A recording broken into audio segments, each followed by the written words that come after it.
Auzubillahiminash-shaytanir-rajim. Bismillahir-rahmanir-rahim. Assalamu alaikum student.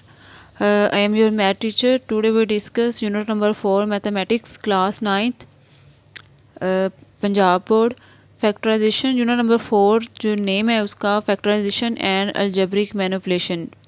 First of all we discuss factorization. Factor mean a number which have how many factors. For example 6. ठीक है, 6 के कितने factor हैं कि 6 को हम किस तरह फैक्टराइज कर सकते हैं. 2 3 ज़ा 6. ठीक है, 6 मल्टीप्लाई 1 6 1 ज़ा 6. ये इसके फैक्टर हैं. 2 और 3 इसके फैक्टर हैं. सेम एज इट इज़ हम क्या करेंगे अलजब्रिक के अंदर, हम क्या करेंगे फैक्टराइजेशन को डिस्कस करेंगे. अलजबरा के अंदर जो कि हमारे पास कुछ इक्वेशंस फैक्टराइजेशन के लिए कुछ एक्सप्रेशन दी होंगी. एक्सप्रेशन क्या होती है, एक ऐसा सेंटेंस होता है जिसमें हमारे पास 3 चीज़ें होती हैं. फैक्टराइजेशन में हमारे पास एक्सप्रेशन को डिस्कस करने के लिए हम क्या करेंगे एक्सप्रेशन में हमारे पास क्या होगा, नंबर्स होंगे 1 2 3 अप टू सो ऑन. इसके बाद अननोन वेरिएबल होंगे. ठीक है, और इसके बाद अलजेब्रिक टूल्स होंगे प्लस माइनस मल्टीप्लिकेशन और डिवीजन. ये तीनों चीज़ें मिलके हमारे पास क्या बनाती हैं, हमारे पास एक एक्सप्रेशन बनाती हैं. For example x plus y plus 2 या x plus 2x plus 3y. ये हमारे पास क्या है एक्सप्रेशन है. इस एक्सप्रेशन को हमने क्या करना है फैक्टराइज करना है, यानी इनके फैक्टर बनाने हैं. इसके लिए हमारे पास जो एक्सरसाइज है 4.1 9th क्लास की बुक की, वो क्या है factorize by identifying common factor. यानी हमने क्या करना है इसके कॉमन फैक्टर निकालने हैं और इसको फैक्टराइज करना है. एक्सरसाइज 4.1 का क्वेश्चन नंबर 1 है हमारे पास. एक्सरसाइज 4.1 क्वेश्चन नंबर 1 क्या है हमारे पास. स्टेटमेंट मैं बुक से आपको बता देती हूँ क्या है. Factorize by identifying common factor. आपने क्या करना है इसको फैक्टराइज करना है और इस आइडेंटिफाई करना है इसके कॉमन फैक्टर. फर्स्ट क्वेश्चन का फर्स्ट पार्ट क्या है हमारे पास, क्वेश्चन नंबर 1 का फर्स्ट पार्ट है आप लोगों के पास 6x प्लस 12. 6x plus 12. आपने क्या करना है इसके फैक्टराइजेशन इसकी करनी है, इसके फैक्टर निकालने हैं कॉमन फैक्टर. तो आपने देखना है इसमें यहाँ पे x है, यहाँ पे कुछ भी नहीं है. तो आपने इसमें देखना है कि x यहाँ से कॉमन नहीं आ सकता, यानी इसका कॉमन फैक्टर नहीं है. उसके बाद आपने नंबर को देखना, नंबर देखें यहाँ पे 6 है, यहाँ पे 12 है. अगर 6 12 को डिवाइड करता है तो 6 कॉमन आ जाएगा. अगर 6 12 को डिवाइड ना करता तो फिर क्या करना था, हमने इन दोनों नंबर्स को चेक करना था कि दोनों नंबर कौन से टेबल पे डिवाइड हो रहे हैं. जिस टेबल पे डिवाइड हो रहे होते हैं हमने उस टेबल को कॉमन ले लेना था.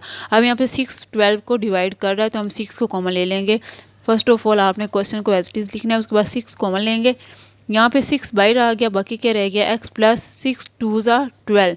तो यहाँ पे देखिए ये 6 और x प्लस 2 ये दोनों क्या हैं, ये 6x प्लस 12 के कॉमन फैक्टर हैं. देन हम क्या करेंगे इसका सेकंड पार्ट करेंगे. सेकंड पार्ट में क्या दिया हुआ है 15y² plus 20y. First of all आप लोगों ने चेक करना है कि इसमें कौन सा नंबर आ रहा है. ठीक है, आप पहले y को देख लें, वेरिएबल को देख लें. वेरिएबल हमारे पास यहाँ पे y² है और यहाँ पे y है. आपने वो वाला y इसमें से वेरिएबल कॉमन लेना होता है जो छोटा होता है. तो यहाँ पे देखिए यहाँ पे y² है, यहाँ पे y, तो y कॉमन आएगा यहाँ से. एक तो पहले हम y कॉमन ले लेंगे, देन हम क्या देखेंगे यहाँ पे नंबर कौन सा कॉमन आ रहा है. ये 15 है, 15 20 को डिवाइड नहीं करता, लेकिन 15 और 20 दोनों किसी एक टेबल पे लाजमी डिवाइड होंगे. तो किस पे डिवाइड होगा 15 और 25 के टेबल पे. तो यहाँ से 5 आप लोगों के पास कॉमन आ सकता है. आप लोग क्या करोगे यहाँ से 5 कॉमन ले लोगे. 5y कॉमन आ गया. टोटल जो इसमें से कॉमन आया वो क्या आया 5y. 5 3 ज़ा 15 हो जाएगा. यहाँ पे देखें यहाँ पे 2y हैं, y², एक y बाहर आ गया, बाकी क्या रह गया एक y इसके अंदर रह जाएगा. प्लस 5 4 ज़ा 20, y एक ही था वो बाहर आ गया तो यहाँ पे कुछ भी नहीं रहेगा. तो यहाँ पे देखें 5y इंटू 3y प्लस 4 ये क्या है ऊपर वाले क्वेश्चंस का कॉमन फैक्टर है जो हमने गिवन क्वेश्चन है. इसके बाद इसका पार्ट 3 क्या है -12x² minus 3x. First of all आप लोगों ने चेक करना है इसके अंदर वेरिएबल को चेक कर लें. माइनस 20 में से कॉमन आ सकता है, दोनों के साथ माइनस है. तो आपने क्या करना है माइनस पहले कॉमन ले लेना है. माइनस कॉमन लेने के बाद इसके बाद आपने देखना है कि इसके अंदर वेरिएबल कौन सा कॉमन आ रहा है. यहाँ पे देखिए यहाँ पे x² है, यहाँ पे x है. तो दोनों में जो छोटा नंबर वेरिएबल है वो x है, तो हम यहाँ से x कॉमन ले लेंगे. देन हम देखेंगे इसमें से नंबर कौन सा कॉमन आ रहा है, कांस्टेंट नंबर। तो 12 3 को डिवाइड नहीं करता, लेकिन 3 12 को डिवाइड करता है। 3 छोटा है, 12 को डिवाइड कर रहा है, तो हम क्या करेंगे, यहाँ से 3 कॉमन ले लेंगे। तो मीन हमारे पास पूरा क्या कॉमन आ गया, यहाँ पे माइनस का 3x। फिर माइनस बाहर आ जाएगा, 3 4 ज़ा 12 हो जाएगा, एक x अंदर रह गया, एक बाहर चला गया। माइनस माइनस हमने ये माइनस कॉमन लिया, माइनस माइनस प्लस 3 1 ज़ा 3 और x बाहर आ गया। ओके, तो ये इसका कॉमन फैक्टर है। इसके बाद पार्ट 4 क्या है इसका, पार्ट 4 है इसका 4a² b प्लस 8ab का स्केयर। अब आप लोगों ने इसमें क्या चेक करना है, सबसे पहले आप नंबर देख लें या वेरिएबल देखना है तो वो देख लें। यहाँ पे देखें 4 8 को डिवाइड कर रहा है, 4 क्या कर रहा है, 8 को डिवाइड कर रहा है। आपने क्या लेना है, 4 को कॉमन ले लेना है। 4 कॉमन आ गया। इसके बाद आपने देखना है यहाँ पे a है, यहाँ पे a स्केयर है, यहाँ पे एक a है। तो यहाँ पे देखें हमारे पास कॉमन क्या आएगा, 1a, यानी एक a यहाँ से कॉमन आ जाएगा, छोटा a है। उसके बाद यहाँ पे b है, यहाँ पे क्या है, b का स्केयर है। आपने ये वाला b कॉमन लेना है, क्योंकि ये स्केयर कॉमन नहीं आ सकता, क्योंकि यहाँ पे एक b है। तो आपने हमेशा जो छोटा नंबर होगा वो कॉमन लेना होगा। वेरिएबल में से भी आप लोगों ने छोटी पावर वाला नंबर वेरिएबल कॉमन लेना होगा। तो यहाँ पे देखिए b कॉमन आ जाएगा। तो टोटल कॉमन क्या आ रहा है यहाँ से, 4ab 4 1 ज़ा 4, एक a स्केयर, ये a स्केयर है, एक a बाहर आ गया, एक अंदर रह गया, b एक ही है वो भी बाहर आ गया, प्लस यहाँ पे 1 है, ठीक है। 4 1 ज़ा 4, 4 2 ज़ा 8, a बाहर आ गया, 2 b हैं, यहाँ पे एक b बाहर है और एक अंदर रह जाएगा। तो यहाँ पे देखें ये दोनों इसी के हैं, कॉमन फैक्टर हैं। देन इसके बाद हमारे पास क्या आ रहा है, इसका पार्ट 5। चलिए स्टूडेंट यहाँ पे देखें इसका पार्ट 5 क्या है, क्वेश्चन नंबर 1 का। ये xy माइनस 3x के प्लस 2x। अगर ये हमारे पास क्वाड्रेटिक इक्वेशन होती, यानी इस तरह का फैक्टर होता कि पहला x स्क्वायर होता, फिर x होता, फिर कोई कांस्टेंट नंबर होता, तो फिर हम उसको क्या करते, उसकी मिड टर्म ब्रेक करते। लेकिन अब ये फैक्टराइजेशन के लिहाज से अगर इसको देखा जाए तो ये हमारे पास क्वाड्रेटिक इक्वेशन भी नहीं बन रही। तो यानी 3 नंबर और तीनों में ही हमें एक साथ कॉमन लेना पड़ेगा। आपने तीनों में चेक करना है कि तीनों में क्या कॉमन आ रहा है। यहाँ पे x है, यहाँ पे x स्क्वायर है, यहाँ पे भी x है। तो छोटा क्या है हमारे पास, यहाँ पे एक x है, x आ गया कॉमन। यहाँ पे y है, यहाँ पे नहीं है, यहाँ पे भी नहीं, तो y कॉमन नहीं आएगा। यहाँ पे नंबर नहीं है, यहाँ पे 3 है, यहाँ पे 2 है, तो दोनों नंबर भी कॉमन नहीं आएगा। जस्ट कॉमन क्या आएगा, यहाँ से x कॉमन आ जाएगा। ये x बाहर चला जाएगा, यहाँ पे क्या रह जाएगा, y माइनस यहाँ से 3 अंदर ही रह जाएगा, यहाँ से एक x बाहर चला गया, यहाँ पे क्या रहेगा, एक x प्लस 2 अंदर रह जाएगा। हमारे पास एक x था वो बाहर चला गया। इसके बाद इसका पार्ट 5 क्या है, 6। पार्ट 6 क्या है, 3a square b 9ab square plus 15ab। तो यहाँ पे देखें ये भी हमारे पास कोई भी क्वाड्रेटिक इक्वेशन नहीं बन रही कि हम इसकी मिड टर्म ब्रेक करें। आपने क्या करना है, इसमें से भी क्या करना है, कॉमन लेना है। ये a की पावर 2 है। अब देखना है इसमें से सबसे पहले आप नंबर कॉमन लें कि नंबर इसमें से कौन सा नंबर इन तीनों को डिवाइड कर रहा है। तो देखो 3 को 3 डिवाइड करता है, 3 को 9 भी डिवाइड करता है, 9 को 3 भी डिवाइड करता है, 15 को भी 3 डिवाइड करता है। तो आपने सबसे पहले यहाँ से क्या कॉमन ले लेना है, 3 कॉमन आ गया। इसके बाद यहाँ पे बी है, यहाँ पे बी है, यहाँ पे बी है, तो स्मॉल ए आप लोग यहाँ से कॉमन ले लोगे। उसके बाद यहाँ पे बी है, यहाँ पे बी है, यहाँ पे बी है, तो आप लोगों ने देखना है कि बी कॉमन आ जाएगा। फिर 3 1 ज़ा 3 1 लिखने की ज़रूरत नहीं होती, लेकिन मैं आपको टेबल इसका रीड कर रही हूँ साथ साथ, तो इसलिए मैं आप लोगों को बताऊँगी टेबल भी आपने रीड करना है। 3 1 ज़ा 3, ये a की पावर 2 है, a बाहर आ गया, बाकी क्या रह गया, एक है। उसके बाद b यहाँ पे एक ही है, वो बाहर चला गया, माइनस 3 3 ज़ा 9, a बाहर चला गया। इसके बाद b यहाँ पे कितने हैं, 2, तो एक b बाहर है, तो आप लोगों ने यहाँ पे क्या लिखना है, एक b प्लस 3 5 ज़ा 15, a बाहर चला गया, b भी बाहर चला गया कॉमन, तो यहाँ पे कुछ भी नहीं रहा। तो यहाँ पे देखें इसका फैक्टर, यहाँ पे ये इसका फैक्टर है। चलिए स्टूडेंट, आप 4.1 का जो क्वेश्चन नंबर 2 है उसको हम डिस्कस करेंगे। क्वेश्चन नंबर 2 यहाँ पे क्या है हमारे पास, क्वेश्चन नंबर 2 है फैक्टराइज एंड रिप्रेजेंट फैक्टोरिकली। मैंने हमने इसको क्या करना है, इसकी फैक्टराइजेशन करनी है और फिर हमने इसके क्या करना है, इसकी पिक बनानी है। ठीक है, आपने इसको एज अ ग्राफ की तरह शो करना है। सबसे पहले हम क्या करेंगे, इसको फैक्टराइज करेंगे, फैक्टराइज करेंगे तो ये क्या बन जाएगा 5x प्लस 15। आपने देखना है इसमें से कॉमन क्या आ रहा है, यानी फैक्टराइज का मतलब हमने यहाँ से कॉमन फैक्टर निकालने हैं इसके। तो यहाँ पे क्या कॉमन आ रहा है हमारे पास, इसका 5 कॉमन आ रहा है क्योंकि 15 को डिवाइड कर रहा है, और इसमें x कॉमन नहीं आ सकता क्योंकि यहाँ पे x नहीं है। तो यहाँ पे क्या लेंगे 5 कॉमन आ जाएगा, बाकी रह जाएगा 5 प्लस 5 3 ज़ा 15। तो इसके फैक्टर कौन से हैं 5 और x प्लस 3। देन आपने क्या करना है इसको फैक्टोरिकली क्या करना है शो करना है। तो आप लोग यहाँ पे क्या बनाओगे, एक रेक्टेंगल किस शेप में बनाओगे, एक रेक्टेंगल की शेप में बनाओगे।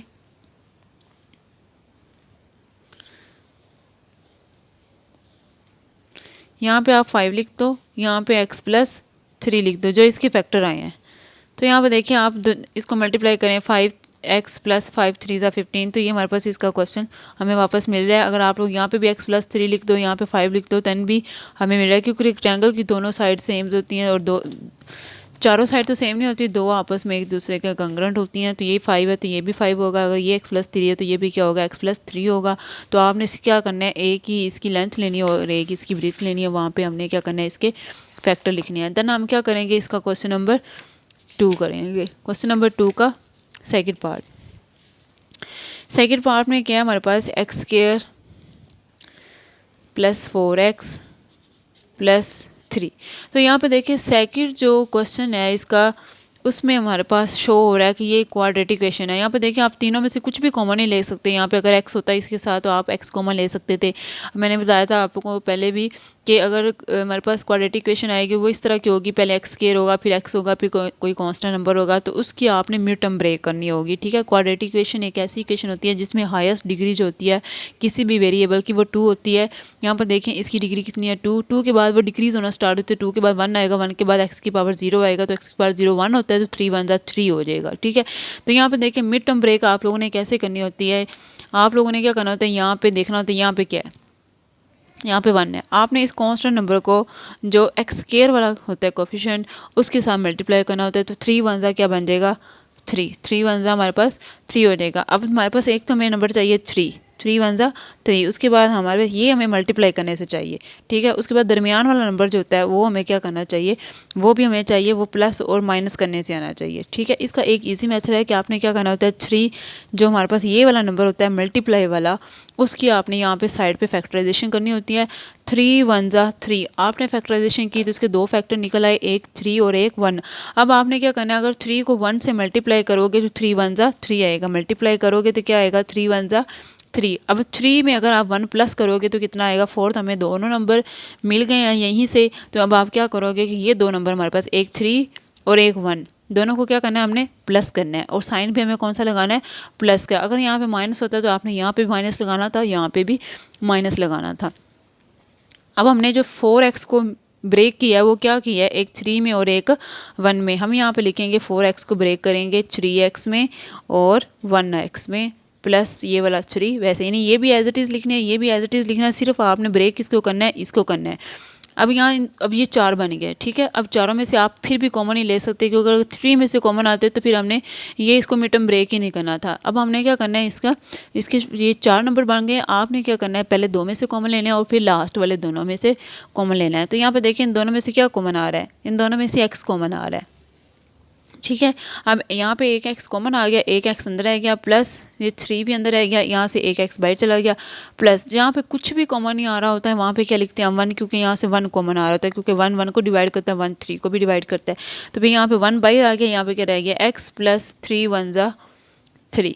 ठीक है, अब जो आप लोग इसको क्लोज करते हैं इसका मतलब ये नहीं आप इन दोनों में से ये कॉमन आ रहा है, तो आपने क्या करना होता है इन दोनों में, ये दोनों सेम, जब भी आप लोगों ने अपनी फैक्टराइजेशन चेक करनी है कि हमारी फैक्टराइजेशन सही हो रही है या नहीं, तो आपने देखना है कि ये वाली ब्रैकेट और ये वाली ब्रैकेट जब तक सेम नहीं आएगी आप लोगों की फैक्टराइजेशन दुरुस्त नहीं होगी। तो आपने क्या करना है, इन दोनों को सेम लेके आना होता है, तभी हमारी फैक्टराइजेशन दुरुस्त होती है। अब आप लोगों ने क्या करना है, x प्लस 3 और x प्लस 3 इन दोनों को कॉमन लिख लेना है, इन दोनों में से एक लिख लेना है, और जो ये वाला बाहर वाला नंबर और ये वाला नंबर इन दोनों को क्या कर देना है क्लोज कर देना। अब हमारे पास x प्लस 1 और x प्लस 3 दो हमारे पास क्या आ गया, इसके फैक्टर आ गए हैं। सेम एज इट इज़ आप लोगों ने एक रेक्टेंगल बनानी है और यहाँ पे लिखना है आप लोगों ने x प्लस 1 और यहाँ पे लिखना है आप लोगों ने x प्लस 3। तो ये हमारा सेकंड क्वेश्चन था। इसके बाद क्वेश्चन नंबर 2 का सेकंड पार्ट था ये। अब हम करेंगे क्वेश्चन नंबर 2 का थर्ड पार्ट। क्वेश्चन नंबर 2 का थर्ड पार्ट हमारे पास क्या है, x square plus 6x plus 8। Okay, अब आप लोगों ने क्या करना है, then same as it is जैसे मैंने पहले बताया आप लोगों को, आप लोगों ने मिड टर्म ब्रेक करनी तो कैसे करनी है, आपने इस कांस्टेंट नंबर को इसके कोफिशिएंट के साथ मल्टीप्लाई करना है। वो कितना है, 1 है, तो 8 1 सा क्या हो जाएगा 8, मल्टीप्लाई करने से हमारे पास क्या आ गया 8। अब आप लोगों को दूसरा नंबर क्या चाहिए 6, क्या चाहिए 6। वो किस तरह आना चाहिए, या तो प्लस करने से आना चाहिए या फिर माइनस करने से आना चाहिए। तो यहाँ पे हमने यहाँ पे देखना होता है कि ये क्या हो रहा है। ठीक है, अब आपने क्या करना है, इस 8 की फैक्टराइजेशन करनी है। 2 4 ज़ा 8। अगर आपको फर्स्ट स्टेप पे ही वो दो नंबर मिल रहे हों तो आपने आगे फैक्टराइजेशन नहीं करनी। आप अब चेक करें, 4 को 2 से मल्टीप्लाई करें तो क्या आ रहा है 8। अगर 4 में 2 में प्लस कर दूं तो क्या आ रहा है 6 आ रहा है। तो हमें यहाँ से दो नंबर मिल चुके हैं, 4 और 2 मिल चुके हैं। तो अब हम क्या करेंगे, 6 को किस में ब्रेक करेंगे, 4 और 2 में। एक्स के ये एज इट इज़ लिखेंगे, 6 को किस में ब्रेक करेंगे, 2x plus 4x plus 8 as it is लिखेंगे। अब 4 बन चुके हैं, अब इन दोनों में से कॉमन क्या आ रहा है, x आ रहा है। ठीक है, अब यहाँ पे क्या रह जाएगा x प्लस, यहाँ पे क्या रह जाएगा x बाहर आ गया, 2 रह गया, प्लस इन दोनों में से क्या कॉमन आ रहा है 4, क्योंकि 4 8 को डिवाइड कर रहा है, और एक x रह जाएगा प्लस 4 2 ज़ा 8। तो यहाँ पे देखिए ये वाली ब्रैकेट हमारी सेम हो चुकी है। तो हम क्या करेंगे, x प्लस 2 कॉमन लिख लेंगे और x प्लस 4 को क्लोज कर देंगे। तो यहाँ पे देखिए फिर अब आप लोगों ने इसकी भी क्या बनानी है, रेक्टेंगल। यहाँ पे x प्लस 4 लिख दें, यहाँ पे x प्लस 2 लिख दें, यहाँ पे 2 लिख दें, यहाँ पे 4 लिख दें, आप लोगों की मर्ज़ी जैसे मर्ज़ी लिख लें।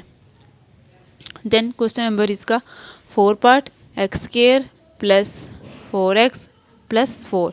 अब आप लोगों ने क्या करना है, सेम एज इट इज़ यहाँ पे कितना है 1, आपने 4 को 1 से मल्टीप्लाई करना है, 4 1 ज़ा 4, मल्टीप्लाई करने से क्या आ गया 4। अब हमें दरमियान में क्या चाहिए 4, प्लस करने से या माइनस करने से। आपने इसी 4 की मल्टीप्लाई वाले 4 की क्या करनी है, यहाँ पे फैक्टराइजेशन करनी है, 2 2 ज़ा 4। तो यहाँ पे देखिए अगर फर्स्ट स्टेप पे आप लोगों को मिल जाए नंबर तो आपने यहाँ पे देखें नज़र नहीं आया, आपने क्या करना है 4 1 ज़ा 4, और दरमियान वाला नंबर प्लस माइनस करने से 4 चाहिए। आपने 4 जो मल्टीप्लाई वाला होता है उसका फैक्टराइजेशन करनी होती है, 2 2 ज़ा 4।